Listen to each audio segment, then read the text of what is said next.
Hi welcome to my mini vlog. ಇದು Friday vlog ಆಗಿರುತ್ತೆ. ಇನ್ನು ಫ್ರೈಡೇ ಮಧ್ಯಾಹ್ನ ಮೇಲೆ ಯಾರೂ ಊಟಕ್ಕೆ ಬರೋಲ್ಲ ಅಂತ ಹೇಳಿದ್ರು. ಅದಕ್ಕೆ ಸಿಂಪಲ್ಲಾಗಿ ಬೆಳ್ಳುಳ್ಳಿ ಬಜ್ಜಿ ಮಾಡ್ಕೊಳ್ಳೋಣ ಅಂತ ಮಾಡ್ಕೊತಾ ಇದ್ದೀನಿ. ರೆಸಿಪಿ ಶೇರ್ ಮಾಡ್ಕೊತೀನಿ. ಫಸ್ಟ್ ಒಂದು ಪ್ಯಾನಲ್ಲಿ ಎಣ್ಣೆ ಹಾಕ್ಬಿಟ್ಟು ಜಾಸ್ತಿ ಬೆಳ್ಳುಳ್ಳಿನ ಇಟ್ಕೊಂಡು ಸಿಪ್ಪೆ ಬಿಡಿಸಿರೋದನ್ನ ಫ್ರೈ ಮಾಡ್ಕೋಬೇಕು. ಆಮೇಲೆ ಒಂದು ಜಾರಲ್ಲಿ ಕೊಬ್ಬರಿನ ತುರ್ಕೊಂಡು ಬೇಳೆ ಸಾಂಬಾರು ಪುಡಿ ಒಂದಿಷ್ಟೇ ದಪ್ಪ ಹುಣಸೆ ಹಣ್ಣು, ಆಮೇಲೆ ಫ್ರೈ ಮಾಡಿರೋ ಬೆಳ್ಳುಳ್ಳಿನ ಹಾಕ್ಕೊಂಡು ನೀರು ಹಾಕ್ಕೊಂಡು ಚೆನ್ನಾಗಿ ಪೇಸ್ಟ್ ಮಾಡ್ಕೋಬೇಕು.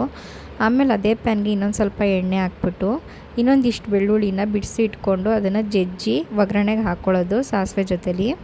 ಅದನ್ನು ಹಾಕಾದ್ಮೇಲೆ ಆ ಆಡಿಸಿರೋ ಪೇಸ್ಟನ್ನ ಹಾಕ್ಕೊಂಡು ಕನ್ಸಿಸ್ಟೆನ್ಸಿ ನೋಡಿಕೊಂಡು ನೀರು ಉಪ್ಪು ಹಾಕ್ಕೊಂಡ್ರೆ ಆಯಿತು. ಸಿಂಪಲಾಗಿ ಕ್ವಿಕ್ಕಾಗಿ ಬೇಗನೆ ಆಗುತ್ತೆ. ಆದರೆ ಬೆಳ್ಳುಳ್ಳಿ ಬಿಡಿಸಿ ಸ್ಟಾಕ್ ಇಟ್ಕೊಂಡಿರಬೇಕು ಯಾವಾಗ್ಲೂ. ಅದು ಬಿಡಿಸೋದೇ ಅರ್ಧ ಟೈಮ್ ಹೊಂಟೋಗ್ಬಿಡುತ್ತೆ. ಆಮೇಲಿಂದ ನಾನು ಅದಾದಮೇಲೆ ಈ ರೆಸಿಪಿನ ಚಳಿಗಾಲದಲ್ಲಿ ಮಾಡ್ಕೊಂಡು ತಿಂದರೆ ತುಂಬ ಒಳ್ಳೆಯದು. ಏಕೆಂದರೆ ಬಿಸಿ ಬಿಸಿ ಅನ್ನ ಜೊತೆ ತುಪ್ಪ ಹಾಕಿ ಮಕ್ಳಿಗೆ ಕೊಟ್ಟರೆ ತುಂಬ ಚೆನ್ನಾಗಿರುತ್ತೆ. ಬಟ್ ಇದು ಹೀಟ್ ಜಾಸ್ತಿ, ಅದರಿಂದ ಬಿಸಿಲು ಟೈಮಲ್ಲಿ ತಿನ್ನೋದು ಅಷ್ಟು ಒಳ್ಳೆಯದಲ್ಲ.